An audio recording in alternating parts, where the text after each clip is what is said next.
Welcome back, everybody, on what has been an epic day of Pro Chess League matchups. We're joined by the captain of the team that won our last matchup of the day, the Gotham Knights. Here is Gotham Chess. Levy, just high-level questions. The nerves, are they gone now? As a captain, you've seen your team get the job done here in their first matchup, and how you feeling?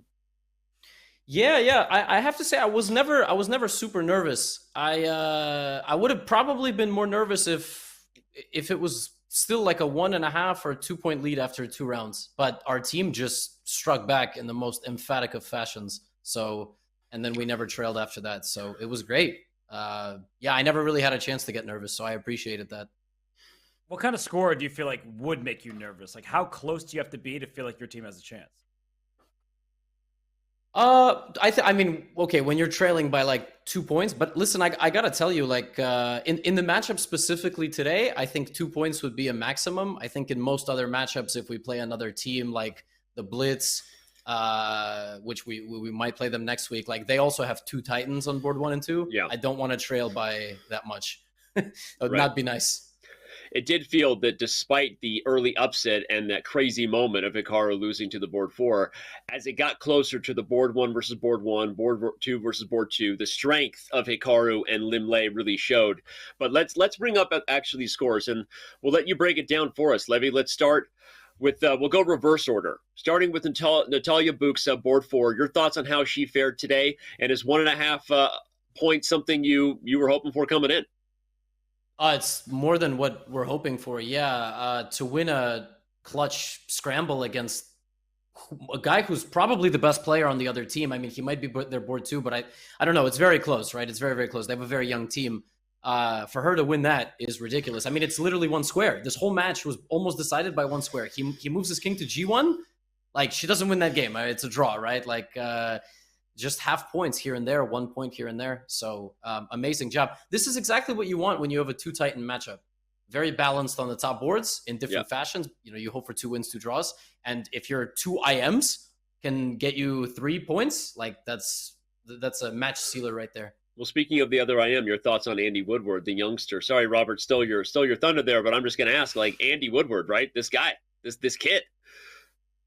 Oh, awesome. Like, you can't ask for more. I mean, for him to go -1 against their lineup, okay, he had black, right, against their board 4. It's not easy. You can't just beat 2400s on demand unless you're like Hikaru or Magnus, right? It was a good fight, and he drew 2 of their best players, and you saw his game against Kalars. Like, Kalars just steamrolled him out the gate. Like, Kalars is really, really good. He's great. He has a great playing style. So I don't think Andy Woodward should feel bad at all. I mean, I think he performed exactly what we needed him to do. And you know what's crazy, guys? In about 3 hours, he is starting a 9-round tournament here in the US. So this dude played this match, and now he has a classical chess tournament to play. Wow. I mean, that's unbelievable. So I guess I have to ask, was it hard to get him to agree to play today, knowing that he has to go and play an over-the-board tournament? No, he was like, I'll play. We were like, do you want to not play? Because we have a very strong IM. We have Mikola Bortnik.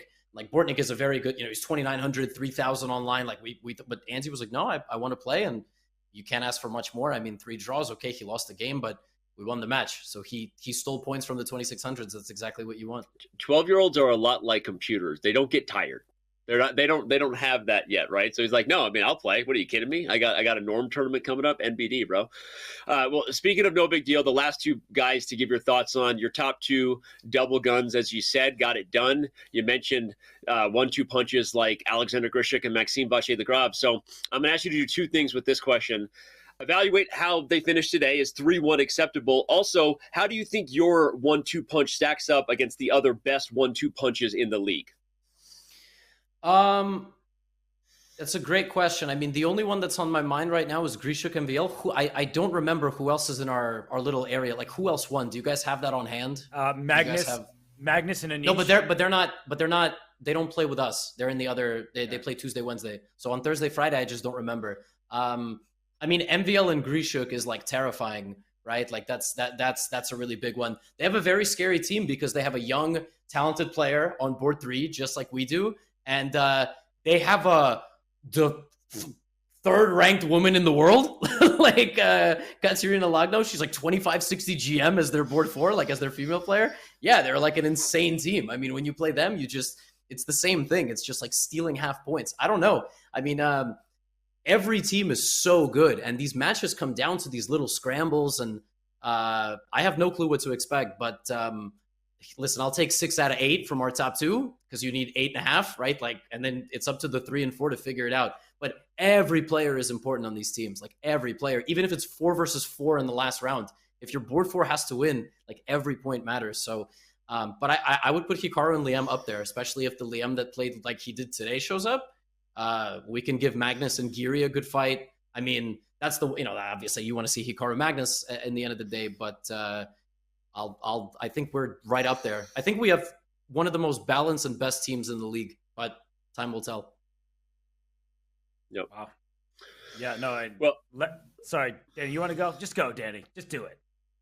Well, I was going to say, I mean, I feel like I already know the answer to this one, but we had a featured chat question come in from the, if you had to pick fight of the night, BJH13 wants to know which one would you pick. I know which one I would pick, but if you had to give a fight of the night, game of the day to one of your players, like you're coming in, you're Levy Rozman, you're the coach, you've got the ball, who does the game ball go to today?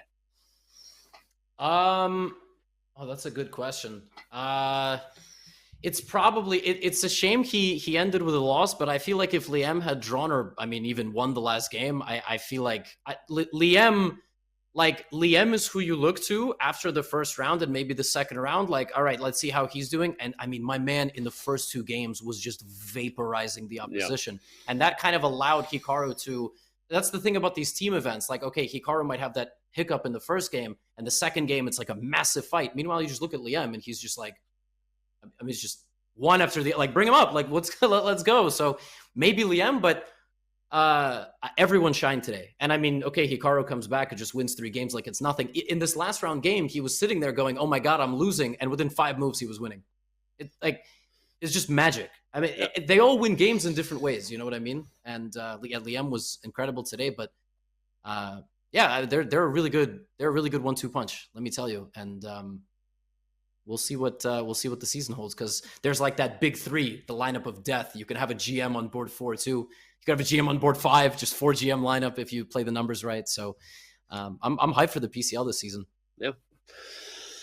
Go ahead, Hess. We got a couple more featured chat questions to run through here while we've got Levy.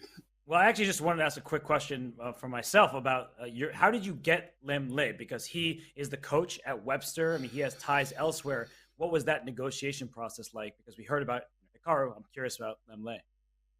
Yeah, it was tough because we wanted to pair Hikaru. Like, okay, I mean, if you can't get Magnus, you're going to get Hikaru, right? I mean, that's okay. Like, clearly number 1, number 2 punch in the world in the speed format. And then we just kind of went down the list of 2700s, and we did it really strategically. We wanted someone who is on our time, like isn't in Russia, has to play at 3 a.m. And that's not easy. Like, a lot of guys don't live in the States. A lot of guys are in Europe. A lot of guys might have to play super late. And we just went down the list, and I actually spoke to Anish, and he told me, well, I'm going to play for the Bras. And I thought, okay, Anish probably wants to be a board 1. They signed Magnus. So like nobody really could have seen that coming. Mm-hmm. So now Anish might even have to be a board 2. And I just kind of went like, Liam, like, you interested in playing? He's like, yeah, absolutely. Like, who's on the team? I said, Hikaru. He's like, I'm in. Mm-hmm. And the rest of it was sort of like, okay, who can we fit on board 3 without sacrificing a board 4? And we did the more balanced approach, which is what we did today. Like, I am on board 3. A lot of teams have a GM on board 3. But then we saw some teams can field like 2580 GM on board 3 and like 2300 women. And we're like, oh my God. I mean, it's just can get this death lineup out here. So we started playing. We looked at all the people in the world at like 2560, 2570, and we found the Uzbek superstar Shamsidin Vokhidov. He was like a world under 20 gold medalist, and 3 months ago he was 40 points lower rated, and we used the November 2022 rating. So we have flexibility in our lineup, and I'm just curious to see how it goes. But I'm worried. Last thing I was just gonna say is like, I'm worried because haven't you guys seen like some of these matchups come down to like 10 seconds, literally like a mouse slip, and the whole match is over. I mean, it's so close. Gawain Jones knows something about that. And I Hammer. know. No, I was going to say I love hearing you talk about it because obviously people know you as Gotham Chess. I don't know if you knew that you have a YouTube channel. People know you about that. They know you as a content creator. But hearing the level of thought and detail, obviously you and your man Alex Ostrovsky have put into this is interesting. You're looking for those guys like who was 40 points lower rated for the official supplement, and there's just a lot of fun strategy that goes into that. And I think as the season goes on and you see some of those stories come to life, some of those underrated, less known players ultimately play hero, right? I was going to say, I think the game ball today goes to Natalia Buxa for that game, but I missed that. I'll give you another question. PP and Pampers, I don't know what that username's referring to. That seems like an odd name to bring up. Whatever. PP and Pampers wants to know, all this talk about how your team played, are you not tempted to play yourself after watching? No, absolutely. No? Okay, not. good. No chance. What do you want us to lose every match? Like, come on. No. No. Well, we can invent a new format where if only there was a tournament where like people who weren't GMs played every once in a while. Like you say I'm not a GM or something and you play. Yeah, I'm not a GM. Yeah. What is this like an official sneak peek preview? When is that happening? Maybe a PCL. I'm not a GM. Who knows? Oh God, watching 4IMs play 4IMs. Well, unless they're Woodward and Buxa, then yeah. Definitely. Yeah, I don't want to play the kids anymore. There's a reason I didn't let Min Lei play in the first I'm not a GM. I was like, that guy should be a GM. He's not allowed to play. He's going to kill all of us. Now. That's not fun. And he is one now. So go ahead, Robert. Yeah, he got to escape that. But there's another question from Chesswind and asking, is there some kind of team prep for each matchup, or do they just play it on the go? And I just want to follow that up with, you mentioned Alex Ostrovsky being a prominent coach. Does he offer his help for the players as they prepare for their opponents? They have it.